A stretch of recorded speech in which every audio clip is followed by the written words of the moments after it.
अस्सलाम वालेकुम नाजरीन, ग्लोबल खबरनामे में आपका खैर मक़दम है।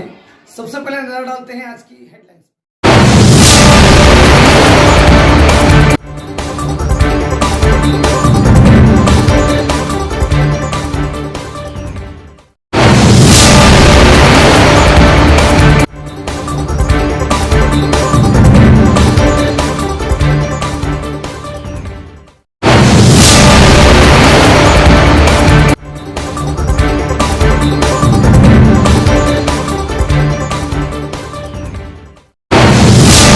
नाजरीन अब नजर डालते हैं तफसील।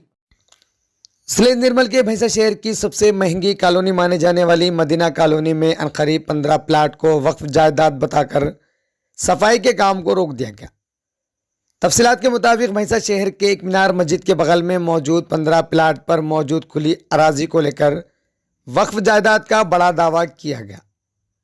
वाज़ेह है कि अराजी जुमला 8 एकड़ पर मुश्तमिल थी, जिसका सर्वे नंबर 33 है, जिसमें से 7.5 एकड़ अराजी पर बाज़ाब्ता तौर पर हुकूमत की जानिब से रिहाइश गाँव की तामीराती काम की इजाज़त दे दी गई थी और वहाँ पर करोड़ों रुपए की लागत से मकानात तामीर किए गए हैं। इस कॉलोनी में एक प्लाट की कीमत 40 लाख से ज़ायद है। इस बात की इत्तला के साथ ही ग्लोबल एक्सप्रेस मुकाम पहुँचकर मुकम्मल जानकारी हासिल की। इस मौके पर प्लाट मालिकीन की जानिब से ज़मीन को लेकर बड़े बड़े खुलासे किए गए, जो आप खुद जुबानी। अस्सलाम वालेकुम नाजरीन, मैं Sheikh Ahad Sahil, chief editor Global Express News. नाजरीन, आज हम भैंसा शहर की सबसे महंगी कॉलोनी जो मदीना कॉलोनी के नाम से मौसूम है, ये वो मुकाम है जहाँ पर आप देख सकते हैं करीब में जो है एक मीनार मस्जिद मौजूद है और ये एक रास्ता सामने जो है आप बाज़ाब्ता देख सकते हैं कि रास्ता गुजर रहा है जो अवैसी नगर जाता है और जो मार्केट के एरिया गुजरता है। तो नाजरीन, आज हम उस महंगी कॉलोनी की बात करने यहाँ पर आए हैं जिसमें एक एक प्लाट की कीमत अनकरीब 40 लाख रुपये बताई जाती है। नाजरीन, आज एक ऐसे मसले को लेकर आए हैं जो 70 से 80 साल कबल एक कॉलोनी बनाई गई थी और इस बात से भी आपको मैं वाज़ेह करा दूँ कि मदीना कॉलोनी नहीं बल्कि खादर कॉलोनी के नाम से मौसूम थी और खादर कॉलोनी के नाम से इस बस्ती को बसाया गया था 1933 के अंदर। 8 एकड़ ज़मीन थी यहाँ पर, जिसमें 7 एकड़ चिल्लर गुंटों पर बाज़ाब्ता तौर पर महकमे बल्दिया और आला ओहदेदारान की जानिब से बाज़ाब्ता इजाज़त दी गई थी तामीरात करने की। जो आज यहाँ पर बड़े बड़ी इमारतें मौजूद है, इस 8 एकड़ ज़मीन से आज सिर्फ 13 से 15 गुंटों को वक्फ प्रॉपर्टी बताकर तामीर करने से रोक दिया जा रहा है। ये कोई वक्फ प्रॉपर्टी नहीं है। आज इन अराजी के मालिकीन से मुलाकात करने पर इन्होंने इस बात का तक दावा किया, अगर वक्फ प्रॉपर्टी होती है, अगर वक्फ प्रॉपर्टी ज़ाहिर होती है तो इस ज़मीन को हम मस्जिद के हवाले कर देंगे। ये बात का तक दावा किया। इनके इस दावे से बात साबित होती है कि ये कितने हक़ाइक़ पर मबनी है। आप देख सकते हैं यहाँ पर पिछले 2 दिन से बाज़ाब्ता तौर पर JCB लगाकर साफ़ किया जा रहा है। ये कोने से लेकर वो कोने तक अनकरीब 15 से 20 प्लाट बताए जा रहे हैं। नाज़रीन, यहाँ पर इस ज़मीन को लेकर 8 एकड़ ज़मीन से सिर्फ 13 गुंटे 15 गुंटे को वक्फ प्रॉपर्टी बताना ये बिल्कुल जुल्म बताया जा रहा है। यहाँ अराजी मालिकीन की जानिब से इस बात का दावा किया जा रहा है कि कहीं ना कहीं अपनी ताकत का इस्तेमाल करते हुए गरीबों को परेशान किया जा रहा है। नाजरीन, आप देख सकते हैं जो ज़मीन देख रहे हैं इसमें 15 प्लाट मौजूद है, जिसमें प्लाट भी ऐसे लोगों के नाम पर है जो अपनी अफराद ख़ानदान की परवरिश के लिए ऑटो रिक्शा चलाकर अपने बच्चों की परवरिश करते हैं और वो ऐसे जगह पर किराए से रहते हैं जहां पर हमेशा साल 6 महीने के अंदर फसादात बर्पा होने से बहुत ज़्यादा डर व खौफ का माहौल पैदा होता है। ऐसे में यहाँ पर जितने प्लाट्स है आज से 20 साल 25 साल पर जो ख़रीदे गए थे, वो लोगों की जानिब से गरीब गुरबा, कोई माजूर है तो कोई रिक्शा चलाकर इस ज़मीन को ख़रीदा है, तो कोई जो है तरकारी फ़रोश करते हुए यहाँ ज़मीन को ख़रीदा। तो नाज़रीन, आइए आज मुकम्मल तफसीलात मालूम के लिए आज हम यहाँ पर पहुँचे हैं और ज़िम्मेदारान की जानिब से हम मुकम्मल सवालात के ज़रिए आपको हक़ाइक़ को मंजर आम पर लाएंगे। ग्लोबल एक्सप्रेस हक़ाइक़ पर मबनी है, अवाम की आवाज़ बनकर गरीबों के अवाम के मसाइल को मंजर आम पर लाता है ताकि आला क़ायदीन गरीबों को इंसाफ दिला सके। तो ग्लोबल एक्सप्रेस में सबसे पहले आपका खैर मक़दम है। हम ये जानना चाहते हैं कि ये जो ज़मीन जो बस्ती बनाई गई है कितने साल कबल पुरानी ज़मीन है, कब बनाई गई, इसको कब तामीर की गई और किस फ़र्द की जानिब से तामीर की गई? ये ज़मीन हमने अब्दुल ज़ाहिर साहब से ली सन 2002 में, जब जो है सो यहाँ पर पूरी बस्ती बसे वाली थी और सब लोग यहाँ पे घर वगैरह बनने वाले हैं। और हमको आज तक हम उस घर ज़मीन का टैक्स भरते गवर्नमेंट को, लैंड रिकॉर्ड का भी रिकॉर्ड है हमारे पास। हम 2009 में परमिशन भी लिए थे, हमको परमिशन भी मिला था, हम म्यूनसिपाल्टी में पूरे कागजात सबमिट करे थे, उन्होंने हमको परमिशन भी दिए थे और आज तक का हम टैक्स भरते। और हमारा जो पानी है वो पानी भी में हमारा नाम है और मंडल में जो है सो ईसी में हमारा नाम है और पूरे दस्तावेज़ और डॉक्यूमेंट्स हमारे पास करेक्ट रहने के बावजूद यहाँ के कुछ लोग जो है ना हमको यहाँ पे तामील नहीं होने दे रहे। हम जो है सो गरीब लोग हैं और हम पैसा जमा करके प्लाट लिए वाले हैं। एक सवाल ये है आपसे कि कितने साल कबल आपने ये प्लाट यहाँ से ख़रीदा था? सन 2000 साल यानी 22 साल हो चुके हैं, आज 17-18 साल हो चुके हैं तब हमने ख़रीदा था। लेकिन कुछ बच्चों के गुंजाइश की वजह से, पैसों की वजह से हम आज तक उसको तामील नहीं कर सके। फिर आज यहाँ पर आप तामीर करने के घर से यहाँ पर पहुँचे तो यहाँ पर क्या दुश्वारियों का सामना करना पड़ रहा है आपको? किसकी जानिब से आपको रुकावट यहाँ पर पैदा हो रही है? किसी की जानिब से भी नहीं, कोई हमारे सामने नहीं आ रहा है। खाली पुलिस को भेजकर जो है ना हमको काम रुकाया जा रहा है। हमने बताया कि भाई पुलिस आपके पास कोई कंप्लेनर है क्या हमारे ख़िलाफ़ कोई ये है क्या? तो वो बता रहे नहीं, कुछ भी नहीं है आपके ख़िलाफ़। तो फिर आप उनको बुलाइए और उनके डॉक्यूमेंट्स भी चेक कर दीजिए, हमारे भी डॉक्यूमेंट्स चेक कर दीजिए।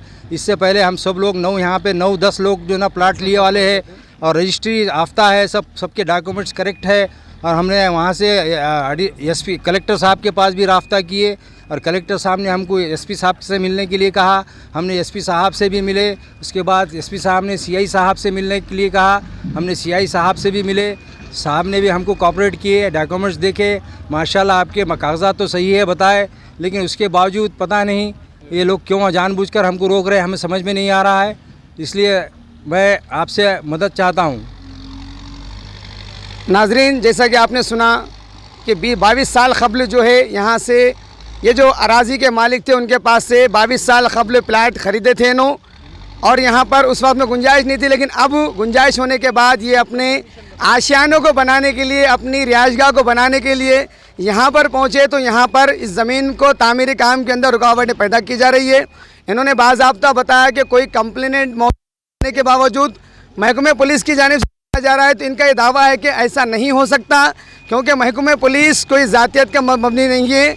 लिहाजा ये किसी ना किसी पीछे की जानिब से, पीछे के दरवाजे से किसी ना किसी की जानिब से ताकत का इस्तेमाल करते हुए यहाँ पर रुकावट बन रही है। तो नाज़रीन, ऐसा ही एक और गरीब है यहाँ पर जिनका प्लाट है, जो अपनी ज़िंदगी, अपने बच्चों की रोज़ी रोटी, पेट की परवरिश करने के लिए सुबह सवेरे उठकर शाम की आधी रात तक जो है ऑटो चलाकर, रिक्शा चलाकर जो है अपने बच्चों की परवरिश करते हैं। तो ऐसे ही फ़र्द से हम लोग मुलाकात करेंगे और मुकम्मल इस ज़मीन से मुताल्लिक़ तफसीलात हासिल करेंगे। ग्लोबल एक्सप्रेस में आपका खैर मकदम है।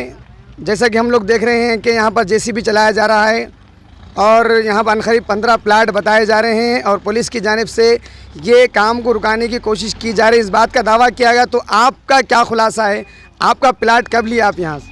मैं लेके 15 साल हो रहा प्लाट। शुक्र साहब के बड़े भाई कहीं से लिया। शुक्र साहब पूरा हैंडल करने वाले है वो प्लाट का। दोनों भाइयाँ मर गए सो है उनके।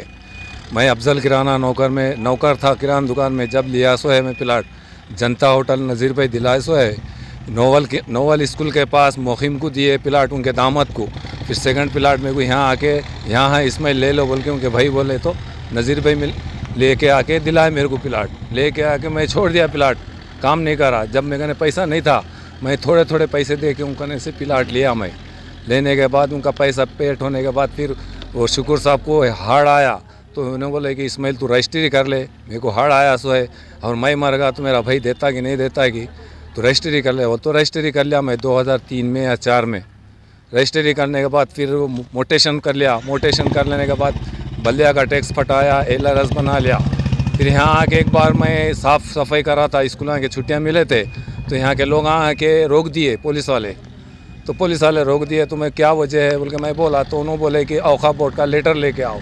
तो मैं बोला औखा बोर्ड के लेटर से मेरे को कोई वास्ता नहीं है, ये हमारा मोटेशन लिख के दिया सो है। आप ये जो प्लाट ख़रीदे किस तरह ख़रीदे, आपके पास कहाँ से पैसा आया था, कैसा आप लोग मतलब कारोबार करके कैसा पैसा कमाया और किस तरह की परेशानी से आपने ज़मीन खरीदी? मैं थोड़े थोड़े पैसे जमा करके उनको दिया, मैं वो हिसाब से ऑटो चला के घर वाले बीड़ियाँ बनाते उन्होंने हिसाब से दिया सो है मैं। और अब फिर क्या आप यहाँ पर मकान तामीर करके रहना चाह रहे हैं? हाँ, रहने का चाहिए यहाँ पे, तामीर करके रहने का है, टी शर्ट मारने का है यहाँ पे, रहने का है यहाँ पे।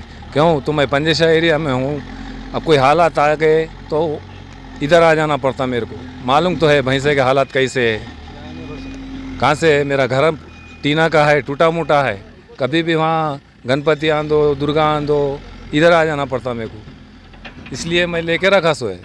काम चल रहा है, सफाई का काम चल रहा है, तो आप यहाँ पर क्यों पहुँचे, आप क्या वजह? यहाँ पर हमारा फ्लैट है, ये बहुत दिन से ऐसे ही पेंडिंग में है। जब भी यहाँ पे साफ करने के वास्ते अरे पुलिस आ जाती, अब कैसा करना, किराए से रह रहे हम लोग। अभी आप लोग किराए से कहाँ पर रह रहे हैं? किराए से अवेसी नगर में है, वहाँ पे है, कौन भाड़ा नहीं दे रहे हैं, एक घर में अब कोई भी नहीं दे रहे घर, वो हैंडीकैप है, फिर चक्कर है उनको, अब 1 महीने से हॉस्पिटल में थे, उन्होंने घर में रखने को कोई भी ये प्रॉब्लम कर रहे, घर मकानदार घर में नहीं रख रहे, चुप सो के रहते हैं। भाई जो है उन्हें हैंडीकैप है उनके। अब आप आला ऑफिसर्स, बड़े ऑफिसर, आला ओहदेदारों से आप क्या कहना चाहेंगे इस ज़मीन को लेकर? हम टीना डाल लेके रहते, हम यहाँ, हमारी जगह है, हमारी रजिस्ट्री है, सब है, 20 साल हो रहा, अब कितने दिन किराए से भरना, अब खाने पीने को परेशानी, अब क्या क्या किराया भरना, क्या करना। नौकर है तो अब बच्चों की पढ़ाई का देखना, नहीं घर का खर्चा देखना, नहीं किराए का क्या करना। अब ये कैसा है, खाली बिना वजह का है ये सब। हमारे सब परेशानी, हमको बहुत ज़्यादा परेशानी हो रही घर में रह के, बहुत दिन से बर्दाश्त कर रहे हैं। नाजरीन, जैसा कि आप लोग देख सकते हैं, ये एक मीनार के बाजू में जो मौजूद 15 प्लाट पर मुश्तमिल अराजी है, जिसको सर्वे नंबर 333 है, 333 है, जो आज से 70 साल कबल यहाँ पर तामीरात का काम आगाज़ किया गया था। 8 एकड़ ज़मीन से 7.5 एकड़ ज़मीन को जो है मुकम्मल तौर पर इजाज़त दी गई और वो वक्फ को नहीं बताया गया। सिर्फ यहाँ 13 जो प्लाट बचे हुए उस पर वक्फ प्रॉपर्टी बताकर यहाँ पर काम में रुकावट पैदा कर रहे हैं। और आपको वाज़े करा दूँ कि ये कॉलोनी काफ़ी महंगी कॉलोनी मानी जाती है। यहाँ पर बहुत ही गवर्नमेंट एम्प्लॉइज़ या फिर जो सरकारी मुलाजिम यहाँ पर रहते हैं। इस दरमियान में एक छोटे से जो गरीब लोग जो है एक इलाके में जब अपनी आज से 20 साल 22 साल कबल जो है यहाँ पर प्लाट ख़रीद कर जो है एक मुस्तकबिल में अपने औलाद की अपनी परवरिश करने के लिए, अपने बच्चों की परवरिश के लिए जो है ख़रीदा थे, जो आज अपनी जो है तामीर करके मकाना रहना चाह रहे हैं। लेकिन यहाँ पर कुछ दबाव डाला जा रहा है, कुछ कानूनी कार्रवाई की जा रही है और इनको रुकावट बन रही है। तो नाज़रीन, आज सबसे बड़ा मसला ये है कि आखिर दबाव कहाँ से है। महकमे पुलिस की जानिब से जो दबाव डाला जा रहा है या रोकने की कोशिश की जा रही है, बाज़ाब्ता यहाँ पर पूरे दस्तावेज़ात भी मौजूद होने के बावजूद आज रुकावट बन रही है। लेकिन यहाँ पर ये लोग भी जो ज़िद पर अड़े हुए हैं कि बिल्कुल हमारी जान चले जाए गम नहीं, लेकिन हम बिल्कुल यहाँ पर हमारे हकूक़ को लेकर रहेंगे और वो इंसाफ की मांग कर रहे हैं। आज सुबह से ही जो है सुबह की अवलिन सातों से ही यहाँ पर जो है टेंट डाल दिया गया। देख सकते हैं आप लोग, टेंट के अंदर ख़वातीन भी है, मर्द हज़रात भी, बूढ़े बच्चे भी जो आकर बैठे हैं और अपनी ग़िज़ाई ज़रूरियात जो खाना खाने का सामान भी यहाँ पर ला लिए हैं।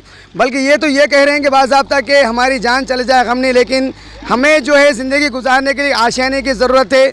और मुकम्मल तौर पर यहाँ पर ये ज़िद पर अड़े हुए हैं अपनी कि यहाँ से हटेंगे नहीं, और हटेंगे तो अपनी मौत के साथ हटेंगे यहाँ सर, और यहाँ से हमारी नाशी क्यों नहीं जाती। लेकिन यहाँ पर इंसाफ की मांग लेकर बैठे हैं और ये आला ओहदेदारों से जो है इल्तिजा कर रहे हैं, बार बार जो मुतालबा कर रहे हैं कि इंसाफ दिया जाए। तो नाज़रीन, देखना है कि आज ग्लोबल एक्सप्रेस के ज़रिए ये आवाज़ आला कायदीन तक पहुँचेंगी कि आला कायदीन ये सियासतदान कहाँ तक इंसाफ दिलाते हैं। गरीबों के हुकूक़ का दावा करने वाले सियासतदान, गरीबों के जो है मसाइल का दावा करने वाले आला कायदीन आज कहाँ तक इस गरीब 15 परिवार को कहाँ तक इंसाफ दिलाते हैं।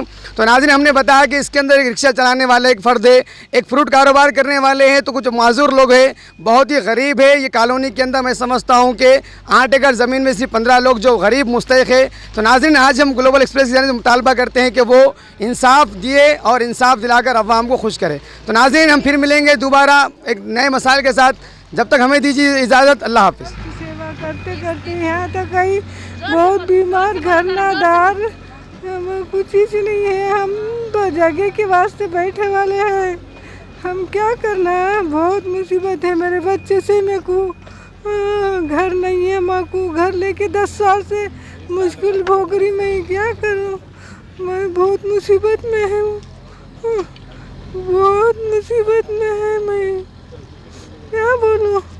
इससे ज़्यादा बहुत बच्चा मेरा बीमार, मैं बीमार, क्या करके पालेंगे मेरे को बोलो। करना तो जीना हमें। क्या करना वो जगह की तरफ से।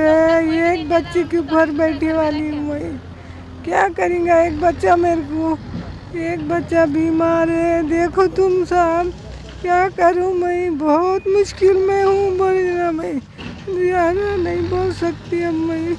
बहुत ख़राब है मेरा मिजाज, बहुत जगह के वास्ते सुबह से आके बैठी वाली हूँ मैं। अल्लाह जरा तो भी मानो, तुम्हारे दिल में रहम डालो।